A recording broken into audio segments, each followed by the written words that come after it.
I don't really like the word mythology. It takes truth and undermines it. So, I'll give you an example. Let's say you have a child, and your child keeps trying to stick his fingers in the electrical socket. Okay? And you say, don't. You're going to get electrocuted. But the kid keeps doing it. And then one day you say, "Ow, beta." You sit your son or daughter down on your lap, and you tell them the story of when a young girl or boy, just their age, also thought it would be really exciting to stick their finger in the socket, and how they got electrocuted, and how their family was so sad to lose the child, and their friends were so sad, right? Now, is that a myth? What is that? Has a young child ever stuck their fingers in a socket and been electrocuted? Of course. Did you happen to know the child? Did it work out exactly that way? No. But is that even relevant to the story? No. When we say mythology, when we say, we're raised with all of this spiritual mythology, it absolutely, in one fell swoop, just removes any of the depth, any of the legitimacy, any of the power or the truth of these stories. As though somehow they were there, as though it might as well just be the Iliad and the Odyssey. That they're just sort of a figment of a brilliant author's imagination. But they're not. There's truth in them. There's factual truth. Did it all happen exactly the way that every person who has written it down says? Probably not. In fact, it's not even possible because there's so many different interpretations and versions that they cannot all possibly have been exactly the right way. But there are threads of truth that run through it all. There are pieces we actually even now know historically. We're able to point historically, this is where that happened. There's all kinds of now, whether it's archaeological research. About 15 years ago or so, there were all these images from NASA of the bridge from India to what we now call Sri Lanka, but at the time was called Lanka, under the ocean. So up until NASA gave images showing a bridge under the ocean, the Ramayana was just a myth. Now, suddenly, miraculously, out of the blue, we have a totally inexplicable bridge that seems to exist under the ocean, exactly where the Ramayana said it would be, dated back thousands and thousands and thousands of years.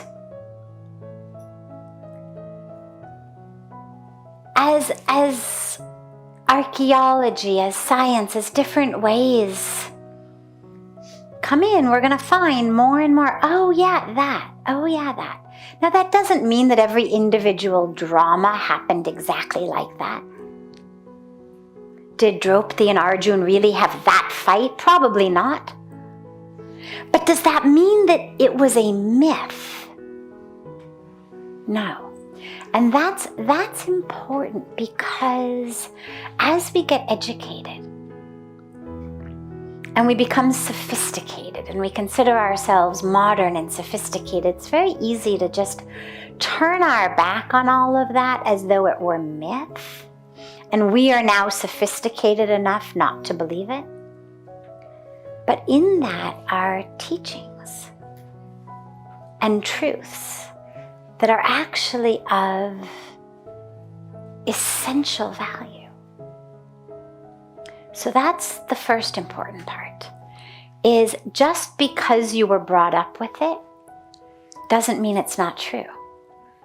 it's very, very alluring to be more sophisticated than that which I was brought up with. My parents, my grandparents, who still believed that stuff, they were kind of backwards. But I've studied abroad. I've learned this. I know that that's only, and that's a mistake.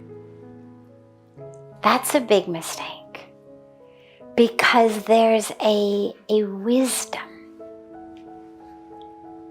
in the ancient truths that, yeah, you don't have to get wrapped up in the drama of different pieces, but the truth, the messages, the don't stick your finger in the light socket piece of it, that's true. And that's for you. So that's the first part. And then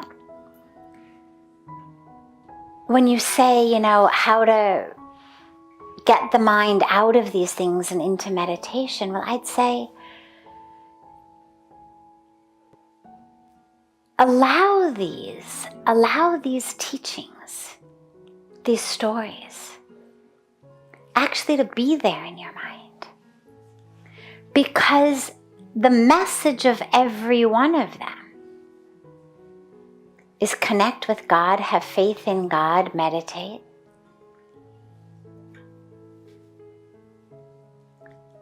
And so regardless of which particular story it is that's floating in your mind, which particular divine incarnation it is, allow that to be there if it's there. And then take the teaching of that story, which is go within. Find that truth within. Find that path within. There's a reason that all of these stories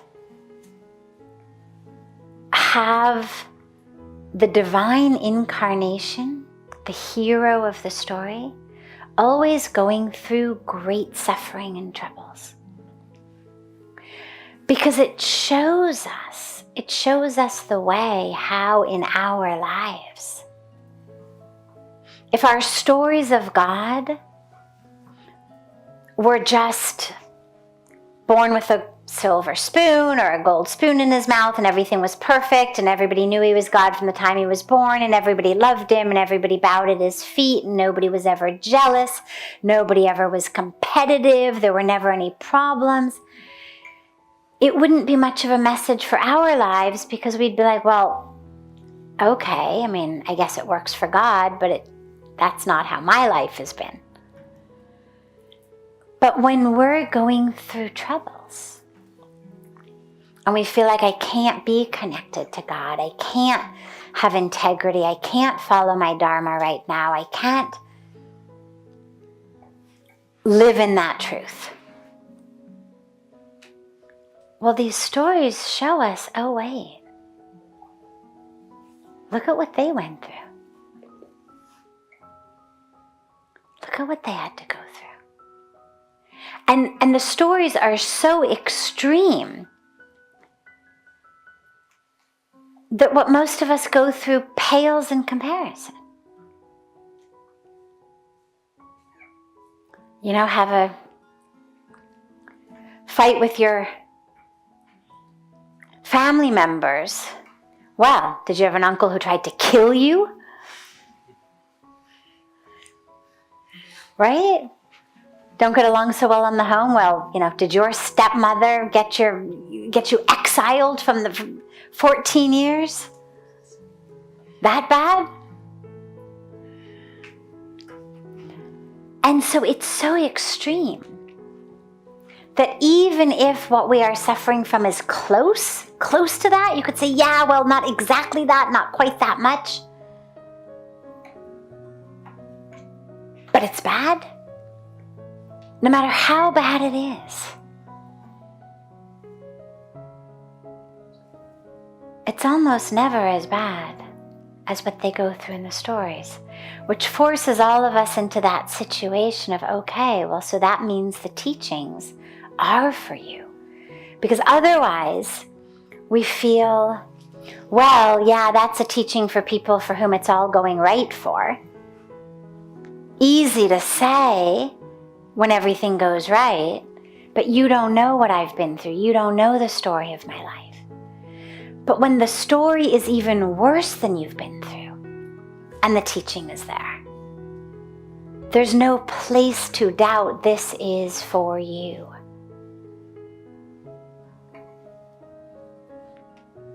So let that be in your mind. If that's the backdrop against which your meditation begins, wonderful. But just as you don't let your mind get distracted by the little nitty-gritty drama stories of your day-to-day life, in the same way you don't want your mind to become a TV, the reenactment of every act of the story, because you want to be meditating. So just keep bringing it back. Just keep bringing it back. And you'll get there. Yeah. But I think valuing the teachings of the Dharma is actually going to make meditating easier for you.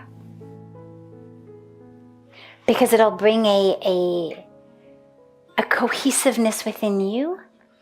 Who I am, how I was raised, my culture, my dharma, my family, my beliefs, my actions, that will bring them more into alignment.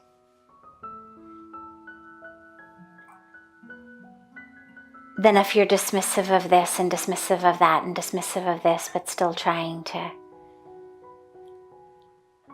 bring the mind into meditation.